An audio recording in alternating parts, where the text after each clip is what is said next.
what's up, guys? I'm Dak, And I'm Grant. and welcome to the D&G Network, the place to be to get caught up on all weekly sports news.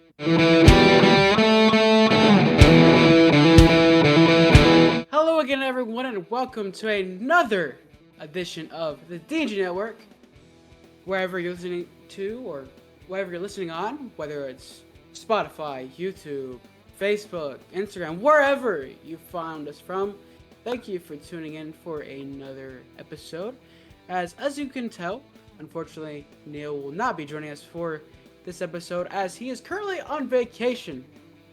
So we miss you, buddy. Stay safe, have fun, and we hope that you can join us for the next episode, which should be around this time next week, so expect to see him back.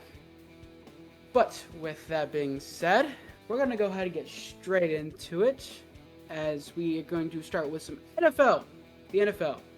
Then we're going to go to the NHL with Grant, NBA with me, to the NMLB, where we have a City Connect uniform news related stuff. What was that? The The FW Sports NLB? The NLB? MLB, MLB City Connect uniform news and such, DFW Sports, and then we'll end it with the boat trip of the week. So, for NFL news, we have some contracts being done, specifically some free agent signings, where we're going to go one by one and kind of just talk about it instead of just going, moving on. As first off, we have Ezekiel Elliott to the Dallas Cowboys. We're making his return on a one-year deal. As last season with the New England Patriots, he ran for 640 yards, scored 3 tutties, and Grant, does this reunion make sense for the Cowboys? How exactly will this affect their offense going into the next season? Well, Dakota, I will tell you this. At least the starter is not Rico Dowdle. Fair point. That's Now, a very fair point. is Ezekiel Elliott better than Rico Dowdle at this point in his career? I guess we will find out. I highly doubt it, to be honest. But, I mean, Zeke did have a couple decent games last year with the Patriots, and hopefully the Dallas offensive line can help him regain his old form. Again, I highly doubt it. Especially since that offensive line has kind of taken a hit, as we both all know, as the center Tyler Biadasz, and they also lost Tyrone Smith, right? Yep, Tyron Smith to the New York Jets on a one-year, $20 million deal. Yeah, so again, I don't know how this really is going to affect the offense. It still doesn't really move me that much for the ground game, and that was their biggest problem last year is they could get to the red zone through the air, but then they couldn't push the ball in. I mean, Elliott has done that in his career, but in his last year in Dallas, we saw him struggle with that, so it's going to be interesting to see if he can get back to that form. Yeah, that's definitely for sure. I'm gonna add another question. What do you think of them signing Royce Freeman, considering the fact that they decided to bring back Ezekiel Elliott? Do you think it was maybe the right move, or was it like just what? Basically, what do you think of the move of bringing in a guy like Royce Freeman into the locker room? Uh, he's another running back, right? I'm Yeah, assuming. that's why I mentioned it. Okay, I was just making sure, but yeah, I think at this point they're just trying to see the options that they have and try to find which one fits best and who's going to play best. And it's probably honestly going to be like a four-man carousel back there. Whoever has the hot hand's going to get the ball. Yeah, that makes a lot of sense. And for me, when it comes to this reunion, I think it's very interesting. But what makes this reunion more interesting is the fact that it was originally reported that he was going to wear the number 21, so it makes sense. Okay, so you could keep your jersey if you had a Ezekiel Elliott jersey, but he's going to make the switch back to the number he wore with the Patriots at number 15. So that's going to be interesting to see. And my thing is, now you have basically like you said, a carousel of running backs. It's like, how are you gonna know who's gonna play on what down or what situation? Because the only power back I see is basically Ezekiel Elliott because he can get 2 to 3 yards a carry, and that's really about it. And I jokingly said probably months ago when he was still with the Cowboys that you need to move him to fullback. With how big of a boy he is, he plays fullback, and then you have like Deuce Vaughn and Rico Dados like splitting possessions, and then every once in a while giving Ezekiel Elliott that opportunity. Then it might be a different way of looking at it. Yeah, I could But it's good. to kind of go on what you said just there. I could see them going with like Deuce Vaughn and Rico Dowdle on the first and second downs to try to get those big yardage plays. But when it gets to like third and short or goal line situations, they're going to turn to Zeke. Yeah, it's gonna be very interesting because I'm thinking for the Cowboys to have 4 guys in the locker room for the running back position in the depth chart. Mm, they're potentially going to cut one person, but I can't guarantee that for sure. So it's going to be something interesting to watch out for, like how it's going to play out, pan out, and just simply go into the regular season. Because you got 4 running backs, got time for training camp, off season, all that kind of stuff. Then once preseason rolls around, then week one, the 2024 NFL regular season, we're gonna see and find out how the Cowboys are gonna handle their run game, the rush offense, and who's going to start, who's going to do the second downs, third downs, all the different kind of situations. Yeah, I think it's going to be interesting to see in the preseason how they run through this. Yeah, I think it's a good thing that they brought back Zeke. Just before we wrap up and move to the next person, I just think it's interesting because you got before Royce Freeman, you had Rico Dowdle and Deuce Vaughn, both seemingly short, and they both are more known for like elusiveness and speed backs more than power backs. So I think that the presence and the usage of Ezekiel Elliott is more as a power back situation, certain like short yardage, just simply getting through to make those big like power quote unquote plays. But yeah, um, speaking of Cowboys, another Cowboy who was on the team but is moving out of Dallas and into Las Vegas is none other than the receiver who went down the depth chart after his injury, Mr. Michael Gallup. He signed on a 1 year, $3 million deal, and he put up 418 yards and 2 tutties in 17 games with the Cowboys last season. So, Grant, what are your thoughts about Michael Gallup leaving Dallas for Las Vegas? I mean, I mean, he was kind of not really noticeable for the Cowboys last year.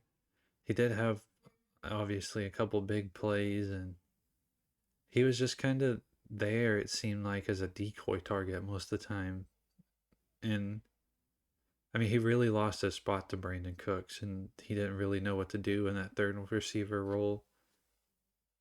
And I think it's going to be an interesting fit in Las Vegas. I mean, you have him joining Devontae Adams still on the team, right? Yeah, he's about the only notable guy that I can remember on that wide receiver depth chart. So he probably comes the number two out there, and then you got that new target in tight end Brock Bowers that they just drafted.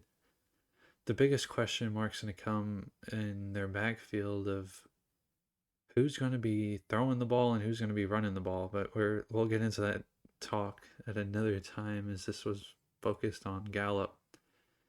But to answer your question, I think it's a decent fit as he goes back into that wide receiver two role that he was accustomed to before his injury.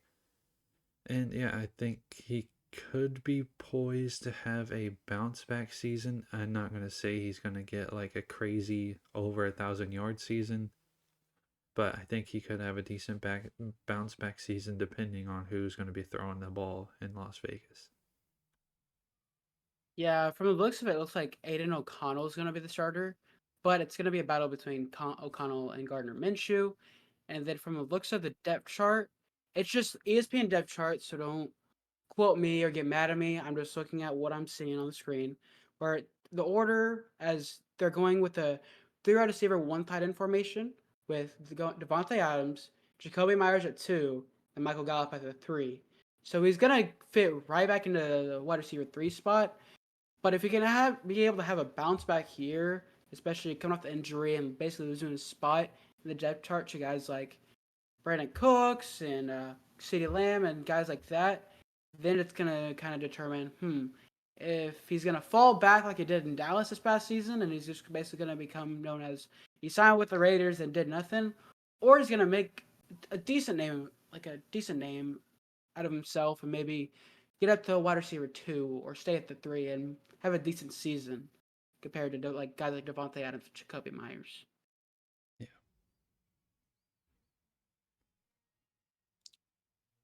And when it comes to that, Grant, if he does not have a good season, where do you think like he's gonna end his career? Is he gonna come back to Dallas potentially? Is it gonna just like retire, or like what do you think is gonna happen through this season for Michael Gallup? I think if he has another season like he just put up, I couldn't see him calling it just yet because I think it still shows that he's a viable receiver, especially on some of these teams that are need a receiving. So I could see him sticking around and going to a team like the Panthers or something next season, or even like I don't think he's going anywhere barring a injury, which of course we don't wish on anybody here. Yeah, with a guy like Michael Gallup and basically every receiver, rookies, and all like the skill players, or I guess specifically receivers, quarterbacks, a lot of offensive skill players. It's going to be interesting to watch this season for just about every team when it comes to losing certain guys on the line, getting your upgrades, being indecisive on who's going to be your starting quarterback or your running back, or who's going to be your targets. Like, it's going to be a very interesting season for the NFL when it comes to just about every team. And another receiver we can easily talk about is making the jump from the AFC North all the way to the AFC East in the form of Odell Beckham Jr. going from the Ravens to the Dolphins on a 1-year, $8.25 million deal. He had 565 yards on three tutties last season with the Ravens. So Grant, does this signing make sense? Make the Dolphins the team to beat in the AFC East?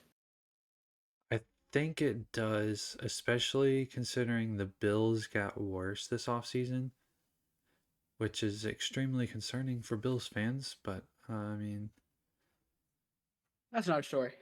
yeah, look, that's another story. Yeah, but yeah, I think it bolsters that already lethal offense that they had in Miami with Tyreek Hill and Jalen Waddle. And we'll just put this note on here. This is if Odell can stay healthy. But I mean, you had players like Jackson Barrios and a couple other wide receivers who could burst out those big plays out of nowhere. You still have your running back duo of A Chain and Mostert, so the offense is still there.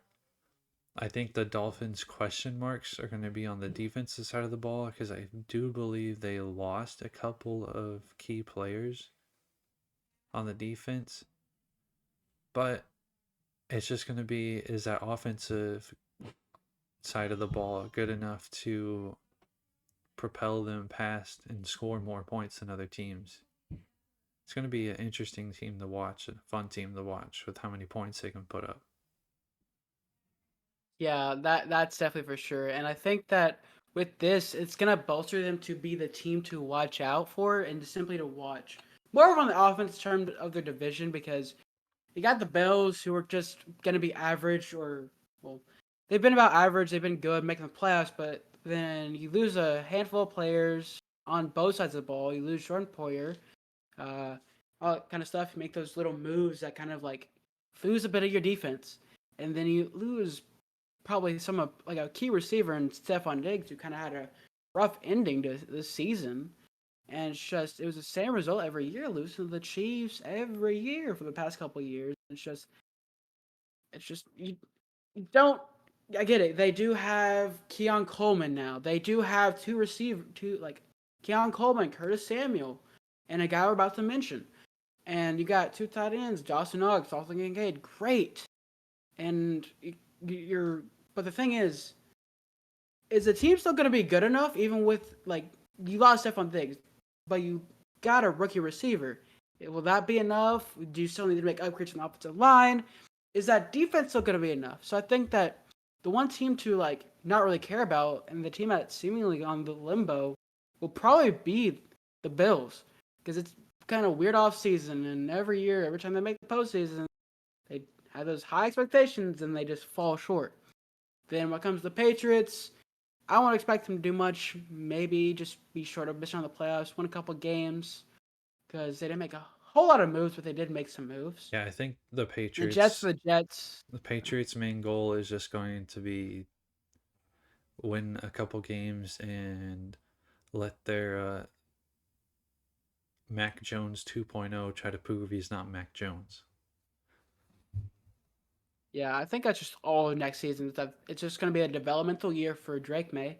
They're going to use it to develop him, start to build their true core under a new head coach regime, and bring all these rookies, and just simply in a rebuilding season this season because last season fell short. You got the pick, so I guess you can consider it a rebuilding year, but it wasn't too big because they just sucked.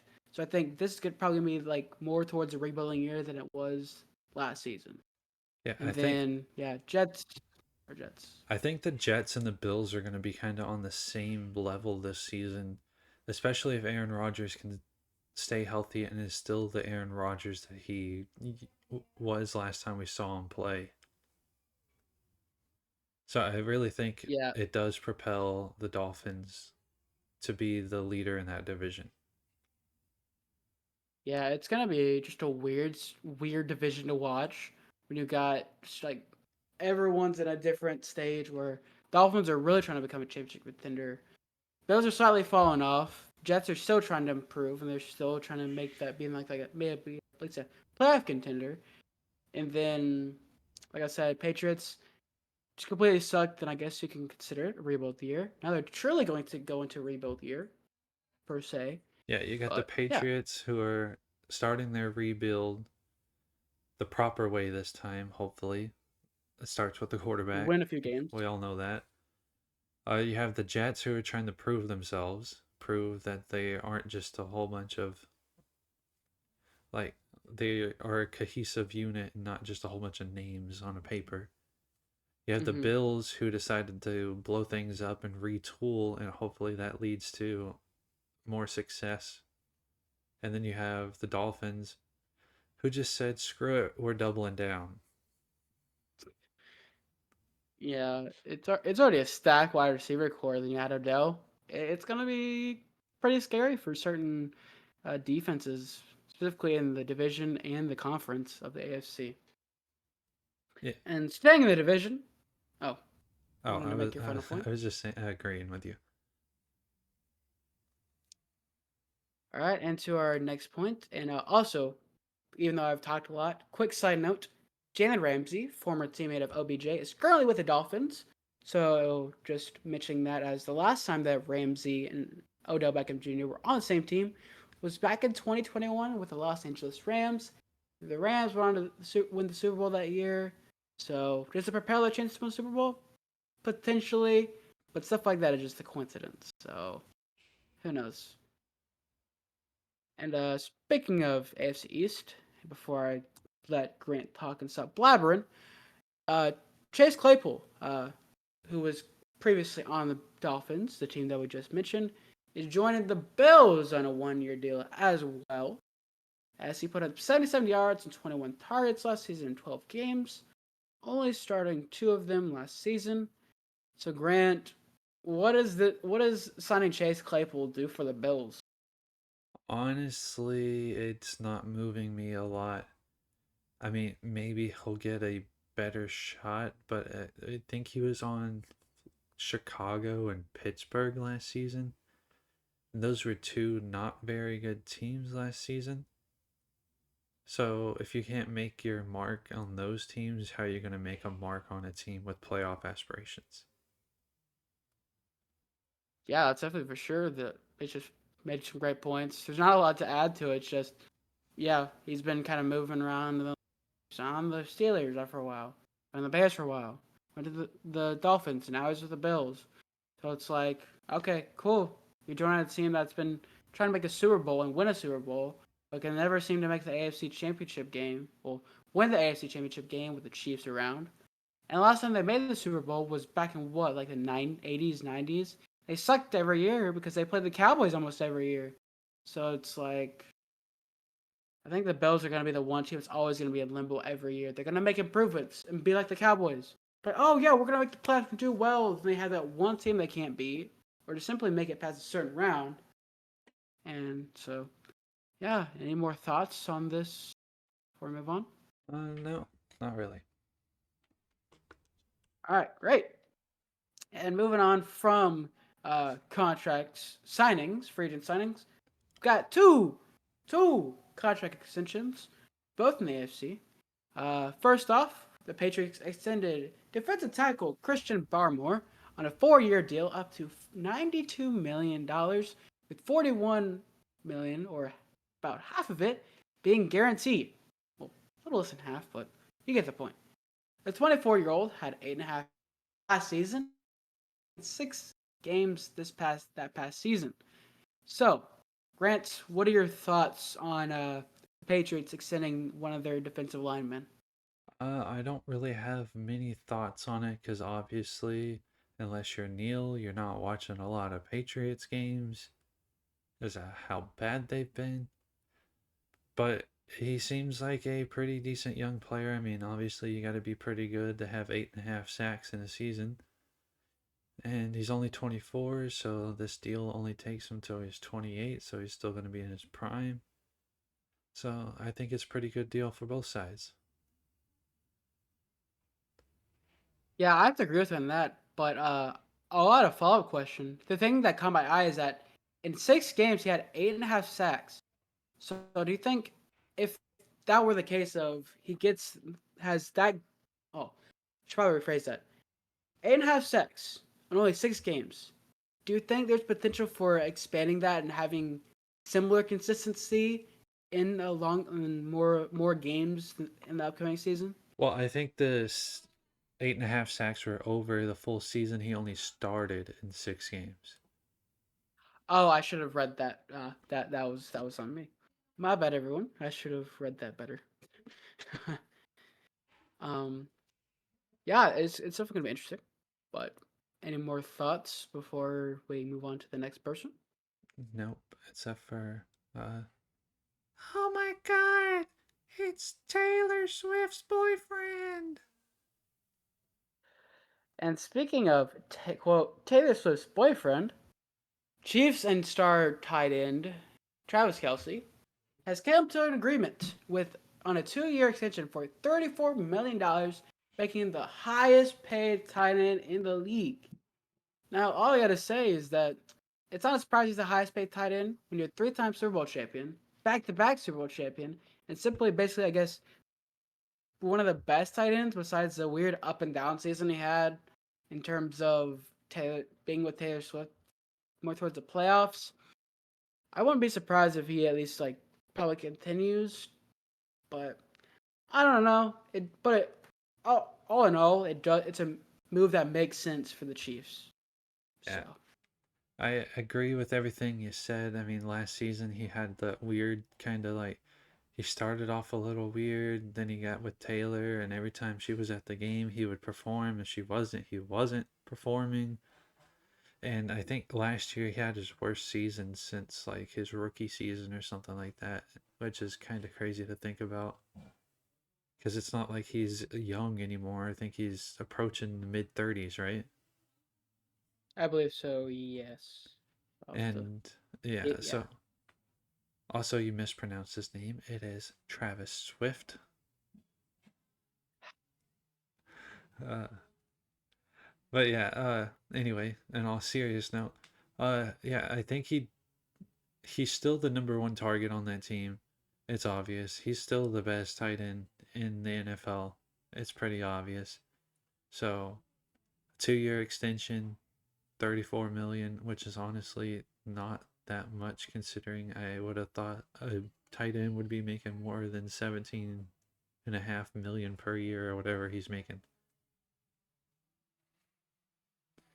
Yeah, it's gonna be interesting to watch, and since there's not a lot of wide receivers, I get it. Last year they had Rasheed Rice, you had uh, MVS, you had Kadarius Tony, and you had really not a lot of guys, and yet you still try to target Travis Kelsey. What do you think what do you think their strategy is gonna be in terms of how they're gonna target him? Because he has been their primary target, but this past season, even being their primary target for Patrick Mahomes, he still wasn't like living up to that like moniker of being the best tight end in the league. Like I get it, he won the Super Bowl, all this kind of stuff, but it's like he wasn't getting a lot of targets, and he was just kind of like having an up and down season. So Grant, what are you maybe expecting? Like, what are the expectations for you for Travis Kelsey going into the next season? Well, I don't really think it's more like, well, obviously we expect him to get close to that 1,000-yard mark like he is every season, if not surpassing it, and putting up, I don't even know how many touchdowns. What is he averaging? Like, probably 6 or 7, if not more per year. But I think the reasoning behind last season is obviously he is getting a little up there in age, which obviously that comes with getting a little slower, losing that quick step. And it also comes, like, I think defenses were realizing if we throw bodies at Travis Kelsey, what are they going to do on offense? It's not like Mahomes can throw the ball to a wide open Kadarius Toney and expect him to actually catch it.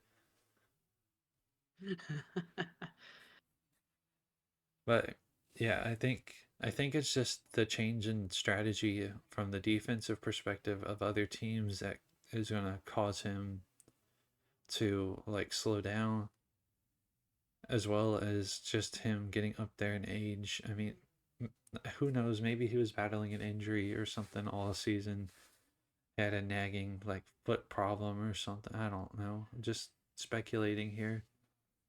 But I mean, maybe we'll see him bounce back with, now that he's kind of, I don't know where I was going with this point. Let's just move on. Yeah, just a quick side note. I'm looking at his stats from this past season compared to the 2022 season. He had 93 receptions, less than 1,000 yards at 984, averaged 10.5 yards per catch or reception, and had 5 touchdowns compared to a 1,300-yard season in 2022, 110 receptions, averaged 12.2 and 12 touchdowns that season. So I think his production is gonna start slowing down, but it might take towards the end of the extension. So it'll be something to watch for in terms of how much he's gonna be targeted and how it's all gonna play out for that Mahomes Kelsey connection.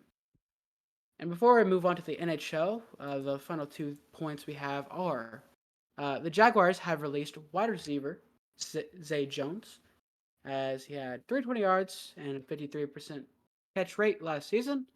And then Najee Harris, who had a fifth-year option with the Steelers, it was declined by Pittsburgh, which making him a free agent after the upcoming season, after rushing for over 1,000 yards in each of these past 3 seasons so far. So, Grant, have any thoughts or any questions about these? Not too many. Just gonna get this like real quick. I mean, it's kind of a little weird that the Steelers would decline Najee Harris, considering he's put up over 1,000 yards. But maybe they're just gonna make Justin Fields their running back. Yeah, it's gonna be very interesting because I saw where they're gonna consider Justin Fields for their like a potential kick returner which I'm questioning that idea because the problem with that is let's say Justin Fields. I know we're getting into something else. Justin Fields is your backup quarterback behind Russell Wilson. Let's say Russell Wilson has to get benched or goes down with an injury. Then if your backup quarterback, who's going to be Justin Fields coming in, is a kick returner, then he's going to have to work a lot harder. It's going to make his job a lot tougher and probably a little more risky in terms of he has a better chance of getting injured. So it's like if Justin Fields gets hurt doing a kick return, and you got to go to your third string then. So if, let's say Russ has to get benched and Fields is hurt or gets hurt, or just I get a situation where both of them can't play, then you're double screwed with that. Double screwed with an S. Yeah, So I don't. I mean, obviously those reports might have been real, but I don't think the Steelers are actually going to do that. It'd be kind of stupid, to be honest. yeah, but then again, NFL is crazy. It's a business, just like wrestling. It's sometimes unpredictable and sometimes pretty stupid. So that being said, we're gonna kind of pause and stop with some NFL talk and move straight into some NHL talk with my boy Grant. Yeah, we'll get into the NHL real quick. As there's not much to talk about, we had a coach get fired, and then just a quick playoff update with a couple of questions here. We won't spend too much time in the NHL segment today. As we'll start, the Seattle Kraken have fired head coach Dave Haxtell after 3 seasons. He finished with a record of 107 wins, 112 regulation losses, and 27 overtime losses in his tenure with the club. Depending on Dakota, depending on who they hire, will this help the Kraken get back into the playoffs, or will this make them falter even more?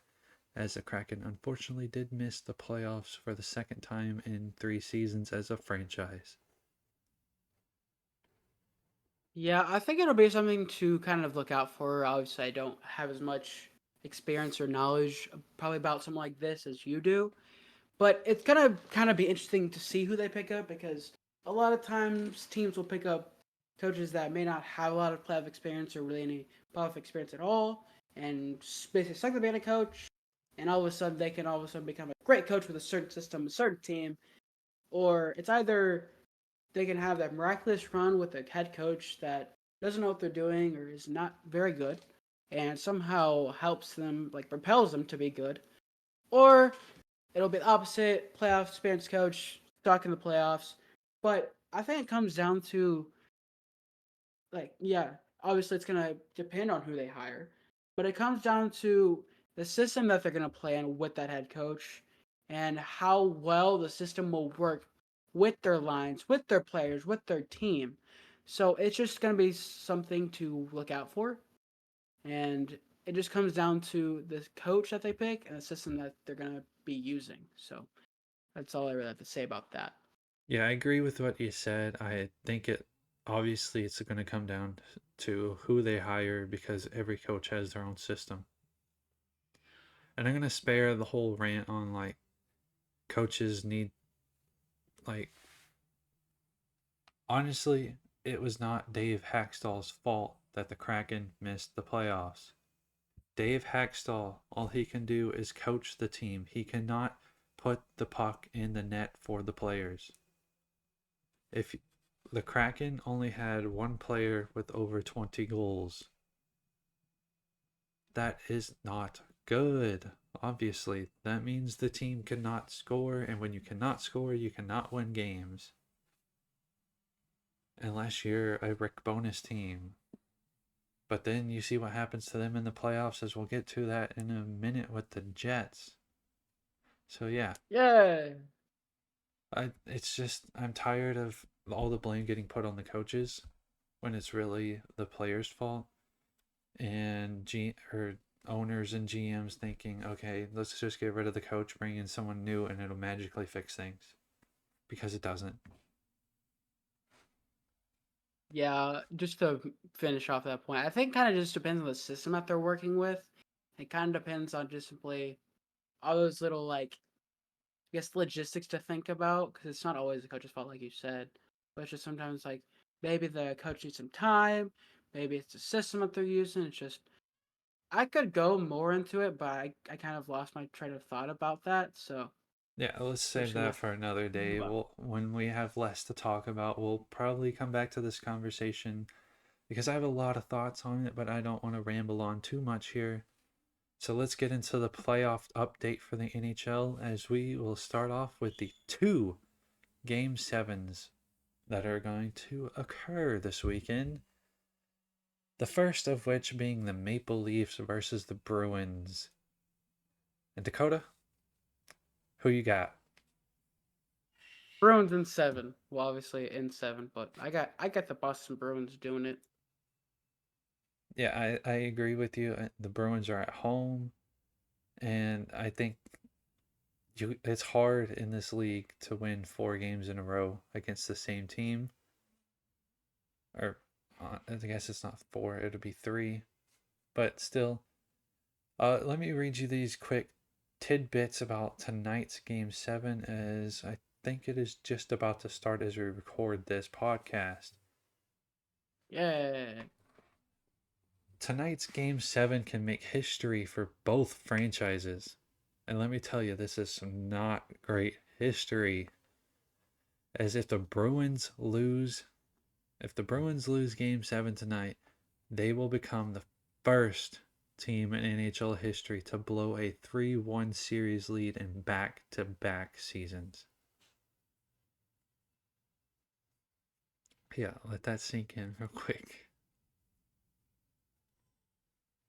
Just absolute mind-blowing there. But this next one will be even more mind-blowing. If the Maple Leafs lose, they become the first team in NHL history to lose 6 straight Game 7s. So in other words, no matter who loses, it's gonna be making horrible history for either team. Oh, that's gotta suck. Yeah. So I don't know what's worse. I don't know what's worse. Probably the 3-1 lead, but I gotta say the 6 straight game sevens, is a lot worse because it's consecutively for 6 straight seasons. Well, it's not six Well, straight seasons, it's just 6 straight. 6 straight Game 7s as a franchise. Which isn't Oh yeah, hard I should to, probably think. like, considering that they've only won, like, one playoff series in the last 20 something years. It's not hard to fathom.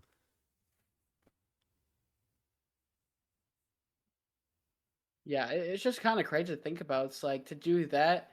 I feel like that's worse because it's like you get put in the same situation 6 straight times, like, and every time you're in that situation, 6 times in a row you've lost it. But on the other hand, actually, yeah, I'm gonna redirect my which was worse narrative, be the 3-1 series lead, because the only team that I believe has done it in NBA, the NBA, well, NBA Finals specifically, or in general, is the 2016 Warriors. So it's like if you do that, it's gonna suck.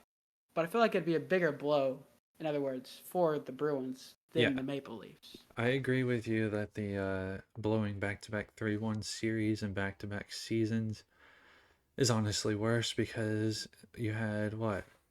Game 5, 6, and 7. So 6 games in the last 2 seasons to close out a series and you couldn't do it. They need Kyrie Irving. That's why.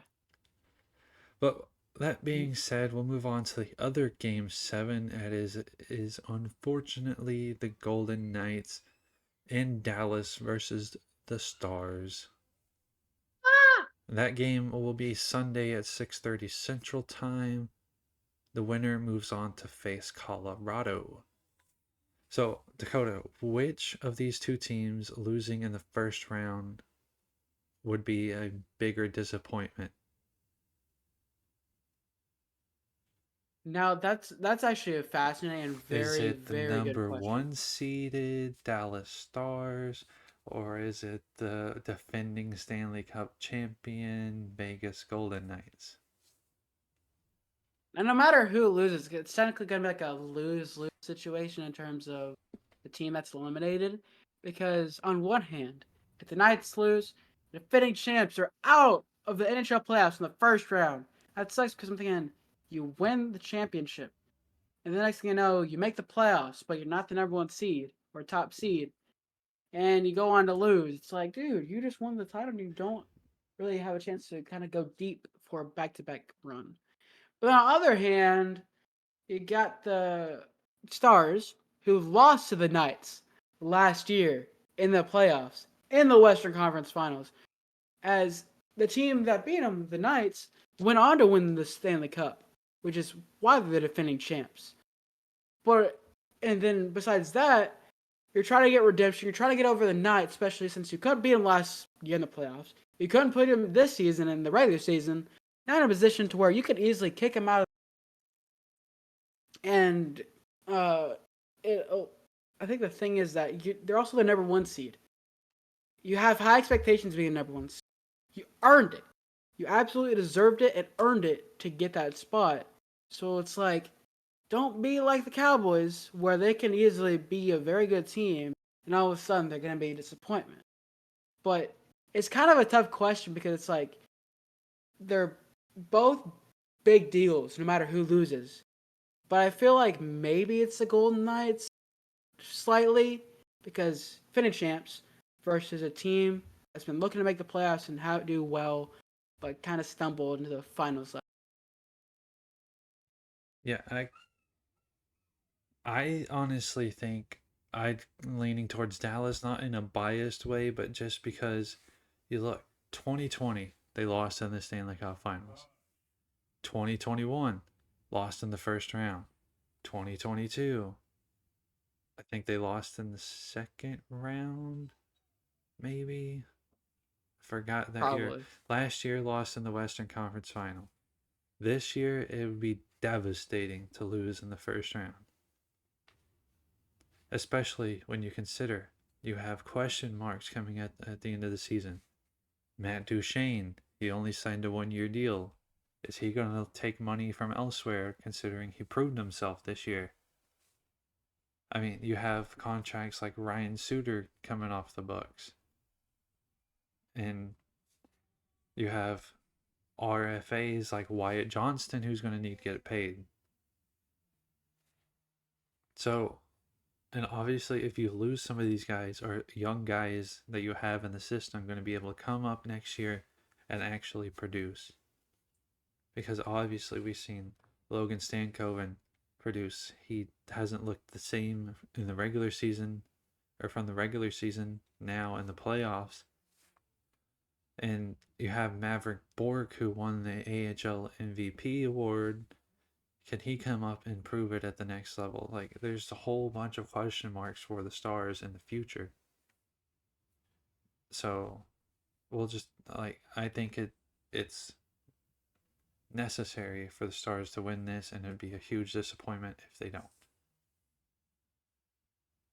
You got any more thoughts on that Yeah, series? made. Nah, closed out the thoughts perfectly. So sorry about that. We had to do something real quick. But we are back now and bringing you the rest of the playoff update for the NHL. As I mentioned before, Rick Bowness and his boneheaded system got defeated by the Avalanche as they lose 4-1 in their series. The Canucks beat the Predators 4-2 in a series that was more competitive than I think anybody really thought. The Oilers beat the Kings 4-1. Panthers beat Lightning 4-1. Hurricanes beat the Capitals 4-0. And I said Hurricanes beat the Capitals. Sorry. The Rangers beat the Capitals 4-0. The Hurricanes beat the Islanders 4-1. So Dakota, which losing team will feel the biggest impact of losing in the first round? Obviously, except for the two that are going to Game 7, as we just talked about those. Yeah, we don't talk about those for now. But you could be like, oh, Capitals, Islanders, Kings, Jets. They all lost 4-1. Well, Capitals lost in a sweep to the Rangers, I think there's showing an that the Capitals kind of obvious stuck in. answer here. I say maybe Lightning. That's kind of like a stretch, maybe. I say that's just me because I'm thinking about how they've been kind of good the past few seasons. But obviously, some teams can make a better case for others. But when it comes to the Jets, got the bonehead system, so obviously they suck in the playoffs. Predators, I mean, they did good in the game 6, but lost by a single goal. And the Kings, probably just happy to be there. Lightning, like I said, could have definitely played better. Capitals, they're just happy to be there. Rangers are too good. And yeah, Capitals just suck now. Islanders, also happy to be there. So a lot of cases of more of happy to be there than actually being good. I think the Islanders and Kings were more than happy to be there. They were expected to be playoff teams, but I think no one really is blaming either one of them for losing their respective series. I think the biggest one and the one that's going to have the most impact in the off season, stumbling over my words, is going to be the Lightning. Is the one that I was talking about being the super obvious, as their core is getting old. Victor Hedman, Steven Stamkos, Nikita Kucherov. Obviously, they do have young guys with Anthony Cirelli, Braden Point. Vasilevsky's not that old, and Sergachev, but is it really the Lightning of old? The Lightning that have won 3 cups in however many seasons it was? It's like their fall off keeps continuing, and it's going to be kind of interesting to see what they do in the off season, if they move on from some of these guys, if they try to retool one more time and bring in pieces to try to put them over the edge once more before maybe Stamkos calls it a career or something like that. You got any more thoughts to add to that, Dakota? No, not really. I think you did make a great point about the Kings and Islanders because obviously, like I'm pretty sure a lot of these teams, maybe except the Capitals, everyone expected to be in the playoffs, but it's like it won't. It kind of sucks to lose 4-1, but at the same time, it's like what can you do? So it's like I think it just kind of depends on the matchup, the teams, and all the little logistics. So Yeah. And that does it for NHL segment of this week, as I'll hand it back to Dakota as he'll take us into some basketball. to play your basketball. Oh, sorry, we're recording. All right. Oh, sorry. Oh, but thank you, Grant, for the introduction. We're tossed back while they're talking about Todd, as we got some coach talk, and then we got some playoff update talk and questions to discuss. As for the coaches, Thunder coach Mark Danow, Dagnow, I probably butchered that pretty poorly, but we're gonna move on. Has been named NBA Coach of the Year to no one of the D&G Network's surprise between me, Grant, and probably Neil, as he led the Thunder to the number 1 seed in the West and achieved a 99 first place votes.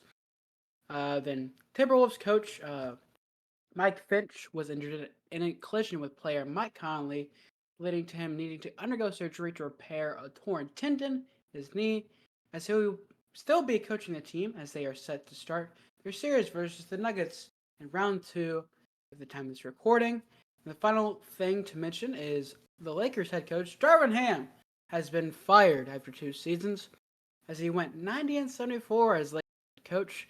And before I get into this question specifically for Darvin Ham, what are your thoughts about these kind of like things happening and what to expect for these coaches so far for what we just discussed, Grant? Oh my god, I can't believe he won the award. It's so That's surprising. crazy. But no, everybody saw that coming. If you didn't see it coming, you should probably go get your eyes checked. Got you with that one. The Timberwolves coach, I think he said his name is Mike Finch because I forgot to write that down like a dummy. Uh, it's just unfortunate to see someone get hurt like that, especially a coach. I mean, obviously, he doesn't have as hard a physical time as players do, as instead of standing on the sideline, he gets to sit on the sideline. I know, shocking, right? But yeah, uh, I think it doesn't that second one doesn't really have an effect on how the series is going to outcome. It's still going to be the same strategy. He's just going to have to yell a little louder from his chair so they can hear him, unless he's going to go to wheelchair and roll up and down the sideline. That'd be funny. He's just like, wait for me. Over, I am coming. Oh, still. Oh. That's probably what we're gonna see all game if he's in a wheelchair. Just go. He's gonna get a little bullhorn up to his mouth. Cat, Like play some Anthony defense. Edwards, play defense. Carl Anthony Towns, shoot a 3-pointer. Rudy Gobert, get good. I don't know. Probably do something like that. But yeah, those are my thoughts on those first 2 points. As I'll let you ask this question on the last point here with Darvin Ham. So with Darvin Ham being fired, does this also potentially spell the end of the LeBron James era in Los Angeles and so on? That's a tough one. I honestly think LeBron is going to go wherever his son goes in the draft. I think the Lakers are kind of over this whole experiment. It's not working. We've seen that now in the last 2 seasons. They just keep they have a peak, and that peak is making the playoffs and nowhere further because LeBron and AD have too big of egos and too big of a contracts that they can't build a team around them that is actually competitive. Plus, LeBron is getting up there in age. I don't think he's going to play like maybe one. I could see 2 more seasons, but I highly doubt 2 more. Probably just one last season. So, yeah, I think it does spell the end of his tenure unless the Lakers pick up Bronny James or whatever his name is. Yeah, Ronan James. So let's say the Magic or simply another team pick up the Bronny James, his son. If LeBron James leaves, what do you think about Anthony Davis potentially leaving and going elsewhere? Like, if LeBron James leaves, or basically the whole system and experiment era with LeBron just basically crumbles and falls apart in Los Angeles, how do you think it's gonna like impact them in terms of the upcoming season if it were to happen? I mean, obviously, you lose LeBron, you're probably going to get a bunch worse unless you make some drastic offseason moves, which I could see a potential offseason where LeBron leaves, a bunch of money is opened up, and then they go trade for maybe Trey Young. Now you have a partnership of Anthony Davis and Trey Young. I could see something like that happening where they say, AD, we're going to get you another star. And they probably let him have a say in, like, who do you think we should try to target? Who do you think fits best with your style of play? Which I do think Trey Young would be a pretty good fit with Anthony Davis. So, yeah, I think something along that lines is what we're looking at if LeBron James moves on this offseason. Yeah, it's definitely gonna be something to watch out for and simply look out for. And it's definitely gonna be interesting to see who the Lakers gonna pick as their next head coach. As I think it's like Frank Vogel and then Darvin Ham, and now it's currently vacant. So with that, playoff update. We've only had one in Game 7, as the Mavericks luckily avoided a Game 7 against the Clips. But the one Game 7 that's going on is the Eastern Conference between the Orlando Magic and the Cleveland Cavs.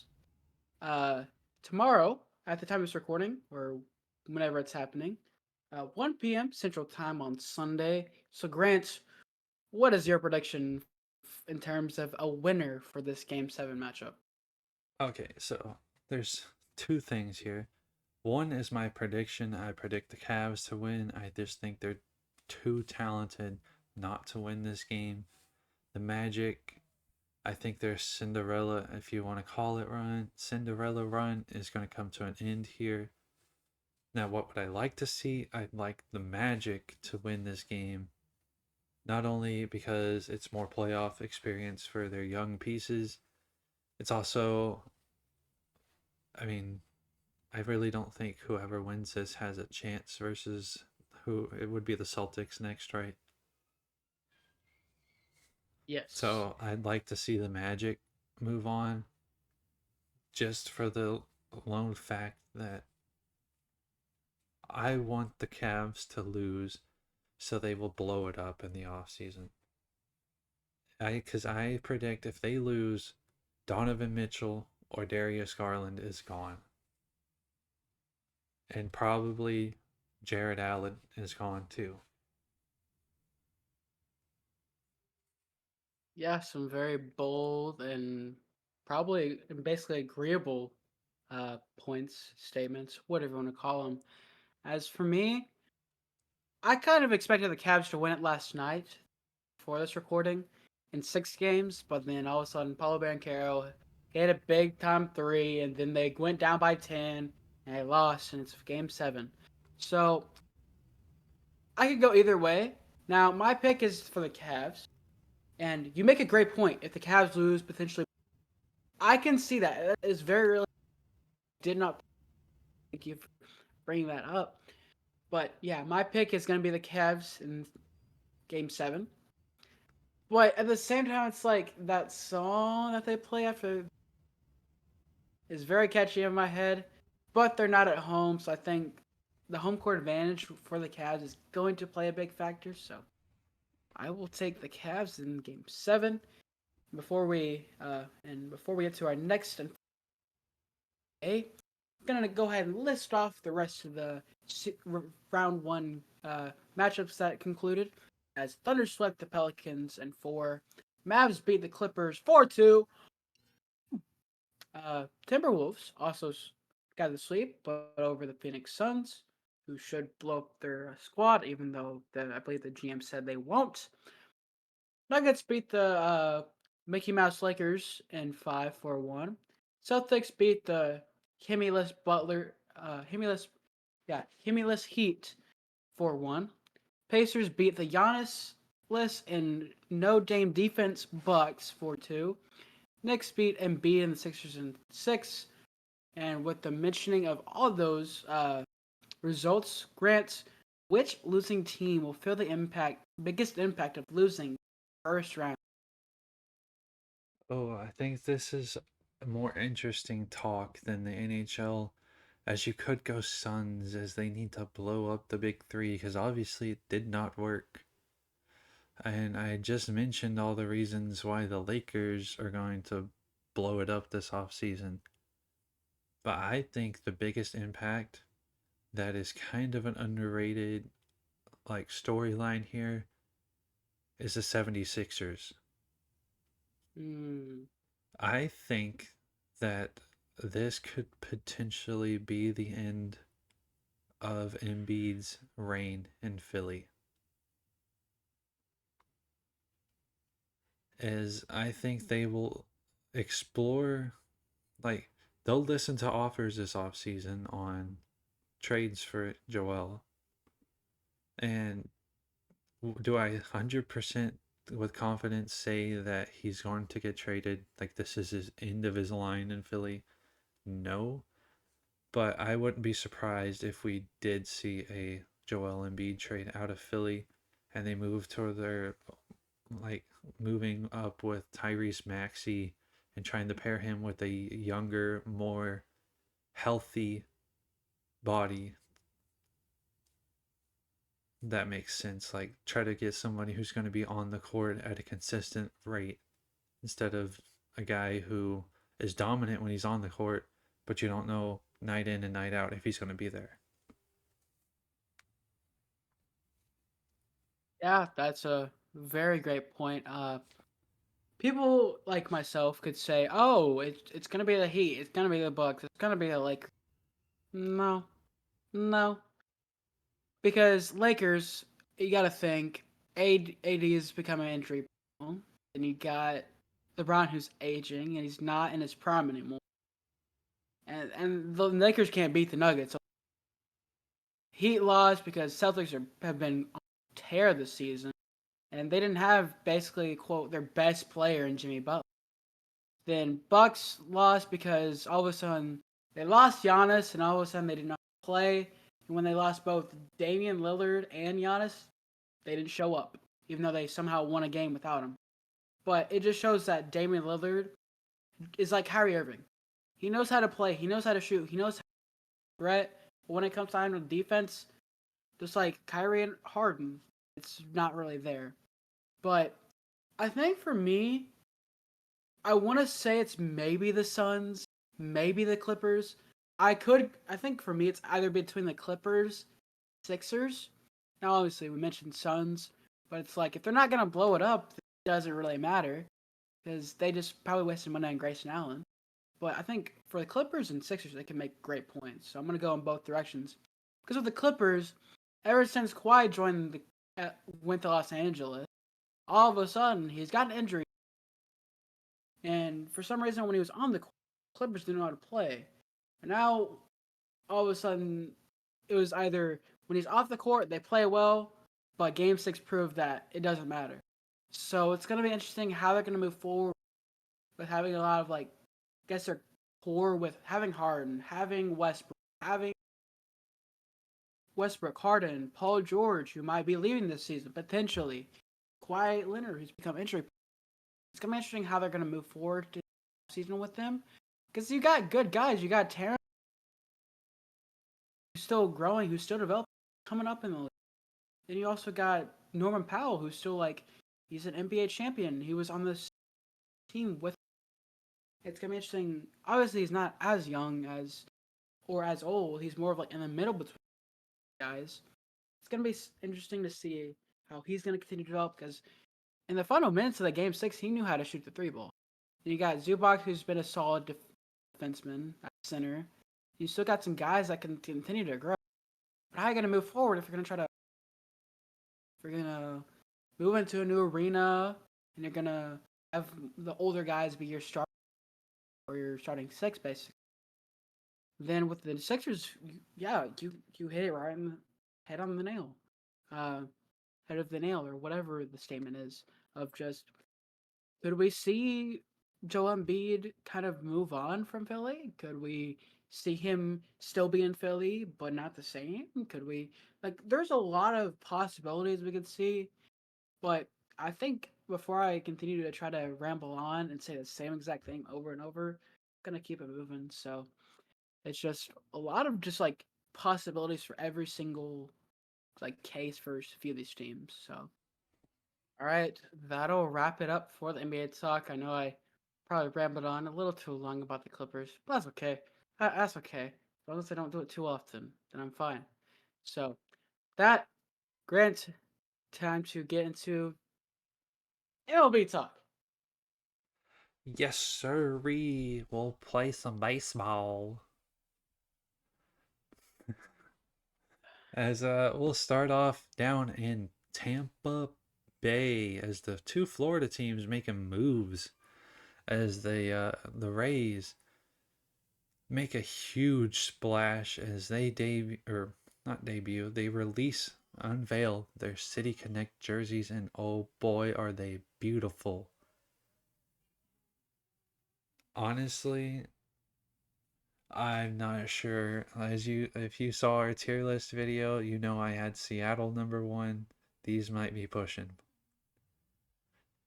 These might be pushing for it.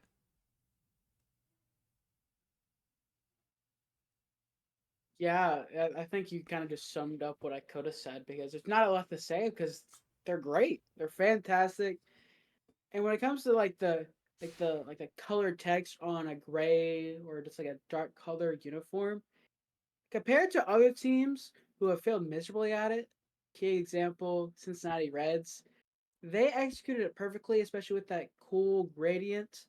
Obviously, they could have uh, done it like the Miami Marlins and go in the Miami Vice direction or the Miami Heat with the Vice direction, but they went bold. They went different. They were representing Tampa Bay compared to Miami, so I think it's a great look for them. And the hats, the logo, the combination of colors is pretty cool. Yeah, honestly, I would totally 100% rock that hat. That is sick. Just the whole like uniform with those blue socks with the green stripe, the all like grayish tone, and then you got the gradient colors throughout the whole thing. And it's not just like a full on gray. It's got some like design in the jersey too. I don't know if like, you can't really tell from the picture I put in here, but if it zooms in, you can see it. It's so beautiful. But we'll move on to the other Florida team. As I mentioned, both of them were making moves. As we have a trade alert, trade alert, trade alert. Trade alert. As the Miami Marlins have traded second baseman Luis Arraez to the San Diego Padres in exchange for four prospects. Arraez has a 299 batting average, 5 RBIs, and a 719 OBS this season. Dakota, does this help the Padres become more of a threat to the Dodgers in the division? I think when it comes for a question like this, it's more of a simple answer of maybe like yes, no, maybe so. I'm more of like maybe so because I'm looking batting average nearly 300, OPS of a little over 700. But at the same time, it's like he doesn't have many RBIs, and obviously you get the upgrade for your second baseman. But I mean, hold on. will it be a big impact? Can you really blame him for not having many RBIs when he was on that terrible Marlins team?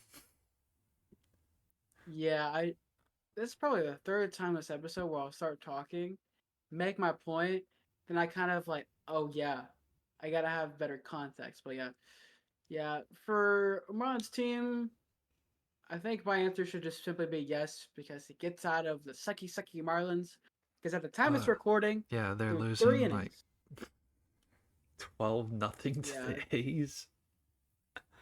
they were losing 12-0 to the Athletics through 3 innings. And the starting pitcher gave up not one, but 2 home runs to the same guy in the same inning. So, Luis Arias, good for Oh, you to get out of quick Miami. score update. Go to It's other now coast. 13 to nothing in the fifth. But yeah, I think yes, it'll definitely help them out in terms of getting his batting average up and getting his stats up there just a little bit.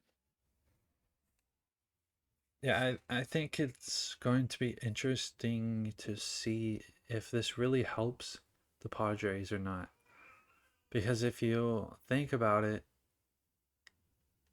where is he going to play? Is he going to be a strictly DH? Is he going to play some first or second? Because their whole team is first, second, and shortstops. Like, what are you doing, Padres? Are you collecting all the second and shortstops? Because, I mean, as we mentioned in a couple podcasts ago, all starting, all their starting nine, well, obviously not pitcher and not the catcher, but the rest of them were all a former shortstop at one point. Like, what are we doing, Padres? What are we doing?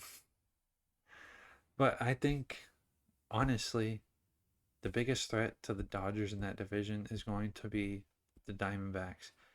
Because until the Padres prove to me that they can actually win late in the season and make the playoffs on a consistent note, because they make the playoffs 2 years ago, then I'm pretty sure they lost in the first round to the Mets, right? Not mistaken. You're asking. I don't say you're asking the wrong guy to answer that question because I was not Then paying attention to baseball much then at that point. obviously they missed the playoffs last year. So are they going to have that bounce back year and get back to it? I don't know. I do think they are better than they were last year. Obviously, it helps when you add players of Luis Arias and Dylan Cease's like caliber. But I do think like the Diamondbacks are just a little ahead of the Padres too for the biggest threat to the Dodgers. If you even want to say that there's anybody who can be a threat to that team in that division.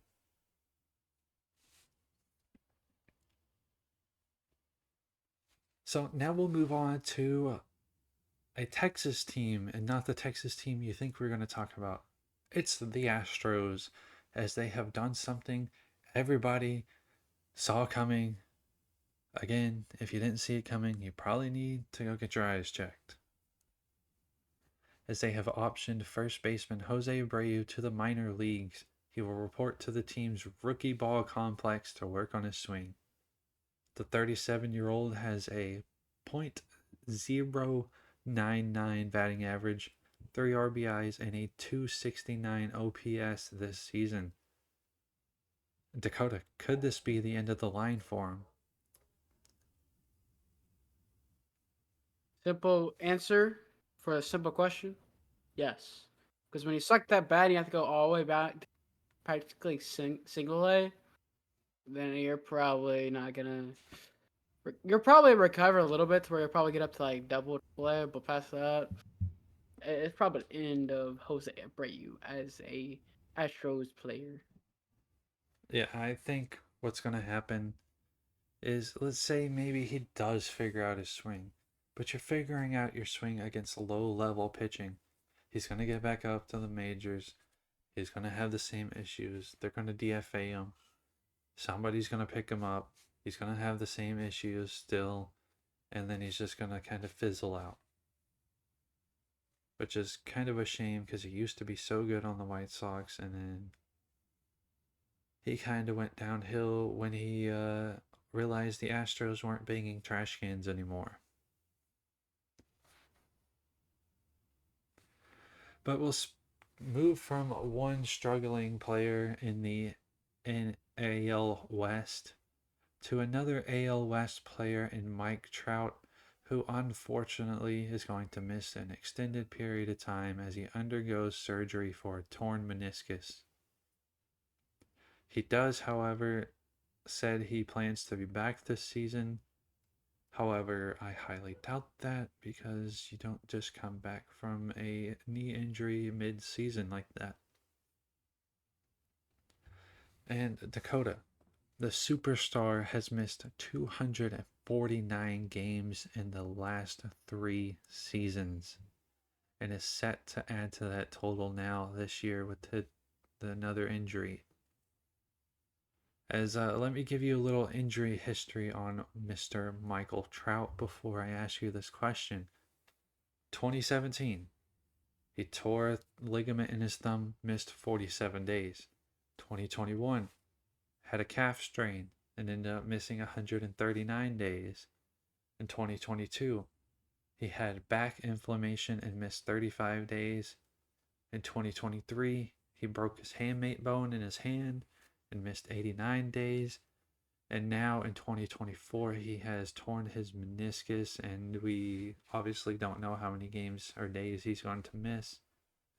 So, should the 32-year-old Mike Trout consider retiring for the sake of his body, or do you think the $222 million he is still owed on his contract too much for him to walk away from? No, something like this where it's where an injury like this where the player has a history of injuries and is paid millions and is known as a superstar and does well, and yet they're still deciding to play. Now, obviously, for him, it's going to be a tough choice. And as a viewer of baseball, as like watching players like stuff like this happen, it's kind of like, if you were in his shoes, what would you do? What would your choice be for him if you want him to retire or do you want him to walk? or retire, walk, stay, do whatever he thinks is necessary. Now, thing to consider: for one, he's 32 years old. Number two, and my second point is, yeah, obviously, it would make sense to stay, but it also makes sense more to retire. But the problem is, if he retires, he'll walk away from the league, from baseball, without a ring. But then again, he had Shohei Ohtani, who became injury prone for a serious uh, period of time with the Angels as well. But then, when you're 32 and you've been in the league as long as you have, and you won a World Series to really make the playoffs, except win one playoff game, and I get it, you're making 200 million, but you're already in your 30s. You're already starting to slow the age. You're prime. You won a ring since joined the league. You have a series of injuries throughout your career. So I think if I were him, I'd consider his body more than the money in the ring. So he needs to seriously consider retirement because, like with Vlad Vander, obviously it's a different story, but over time the injuries took a toll on him and he walked away. Smart move. But for him to come back from multiple injuries and still be able to play, yeah, great. But eventually it's going to come back to him. So I think it's better to retire before it gets too bad, before you try to close out the contract and whatnot. Yeah, I agree with your point of like, should he consider retirement? I do think he is going to. I don't think he is going to retire. I think he will consider the retirement. So, I mean, it's like it's a rough topic to talk about because obviously you don't want him to retire. You want his greatness to still be in the game, but you also don't want to see him undergo another surgery, another injury, another missed season. And really, unless he gets out of LA anytime soon, I don't see him winning a ring anytime soon. So I think, like, if he chooses not to retire, he needs to get out of LA. But yeah, that's all I really have to add to that. You got any more before we move on? No, I do not. I've already said a lot, so. Okay, we'll move on to some relatively good news for a team after that kind of depressing stuff. As after a 4-7 start to the year, the Minnesota Twins have won 12 straight games. That being 7 against the White Sox, who shockingly nobody really blames the White Sox for losing to the Twins because the White Sox suck. Then the 3 against the Angels, who again, the Angels suck. And then 2 against the Red Sox. That makes them 19-13 on the year and only one game out of the division lead. And I know Neil picked him as his most worrying team when we had that segment back in a couple weeks ago on our podcast. But Dakota, will they continue at this pace or will they fall back into that worrying department where they started the season? The thing that caught my eye before I mentioned this, I actually noticed this where 10-0, 10-game winning streak. I'm thinking you go from being below 500 to winning 10 straight and being above 500. That's an impressive turnaround since, like, obviously, you still have your little bits and pieces and, like, little tinkering you gotta do, some screws loose, and some problems with injuries. Great. Yeah. But will they continue it or will they fall back? It's gonna be the question to really think about, as I don't see them falling all the way back down, kind of like how the Athletics are, where they can start good, but then they just fall really quick, just as quick as they got up. Now I think they can continue the pace, but not for a long time. They'll probably be consistent enough where they'll continue it for a couple more games, lose a couple, win a couple, kind of go back and forth. I think they'll be consistent, but they'll kind of go back and forth in being consistent. If you kind of catch what I'm saying. Yeah, I do agree. Obviously, nobody's going to stay on this pace for this long. I mean, they're not going to run off 20 something games in a row and and then lose one and run off another 15. It's just not possible. But I don't think they were as bad as they started the year. I think everybody is starting to figure it out and everybody's starting to get in their groove now. And we're seeing more of the Twins baseball we're going to see for the rest of the season. And with all that being said about the MLB, I'll hand it back to Dakota for the DFW Sports Talk. As if you've made it this far in the video, thank you for watching. And yeah, let's get to some DFW talk. Yeah, thank you, Grant. The first team we're going to talk about, kind of go through, is the Rangers. And by the time it's recording, it is currently about the seventh inning against the Royals. They're game 2 of a 3 or 4 game road series. They're up 10-3 after all of a sudden a wild pitch scored 2 runs. Great to see that, especially after losing last night 1-7. And Leody Taveras just grounded out after nearly missing the foul pole for a home run. Just went really foul. But anyways, I've already talked enough. Besides this game that's currently going on, have been 3-2 this week, so basically a little bit above 500. And Grant, I will have a question in a moment, as Nathan Eovaldi has gone down to IL. I believe it's considered the 15-day IL with a right groin strain, and that has brought Gary Rodriguez to be back up to the majors.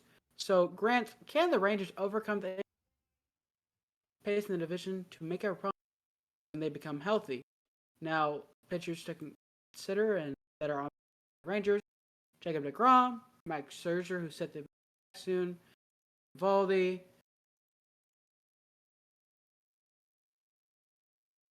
Do I have to run through the Nathan Eovaldi thing again, like completely? Yeah, probably.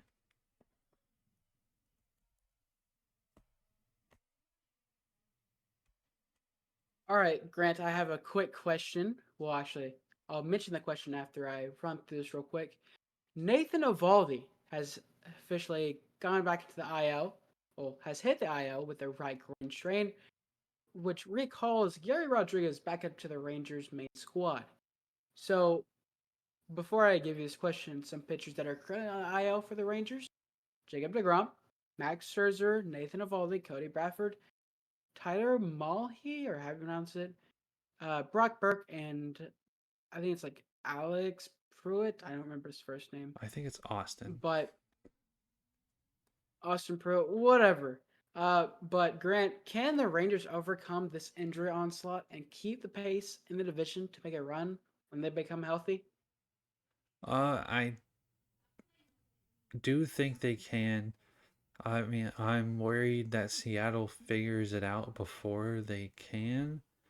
Would be the only worry here, but I think the Rangers have reinforcements coming soon, and they're getting better performances as the season has gone on from their pitching. And it seems like some of the batters have started to turn things around. So I think they're getting reinforcements at the right time is what we're going to see. So I do think they can overcome the onslaught. Yeah, great point. I want to go ahead and just kind of move on. As speaking of batters, my vote for AL MVP, Mr. Josh Smith, is one of 9 players this season with over a 300 batting average, 400 on base percentage, and a 500 slugging percentage. Which the list includes Josh Smith, Mookie Betts, Juan Soto, William Contreras, Alec Boehm, Marcel Ozuna, or I probably butchered that, Jose Altuve, Salvador Perez, and the Texas Rangers legend himself, even though he was not known for his Texas time, Jurickson Profar. So, Grant, any thoughts about this Josh Smith practically accomplishment? No, not really. Just shout out to him, who's been a incredible replacement for Josh Young. As I mean, we saw this last year when Ezekiel Duran had to take over for a period, and he was on fire. Just hopefully Josh Smith can keep it up, unlike Ezekiel Duran. Yeah, definitely go Josh Smith. But besides that, we just have some little bit of talk about stars from the Mavs playoff series, as we know that the Mavericks have moved on and will play the number one seed Oklahoma City Thunder, led by and also MVP finalist Shai Gilgeous-Alexander in the second round of the NBA playoffs for the Western Conference. And for the Mavericks, unfortunately, Maxi Kleber did suffer a dislocated AC and will miss the remainder of the postseason. So, best of speedy recovery, and best wishes to you, Kleba. Which it was kind of your own fault.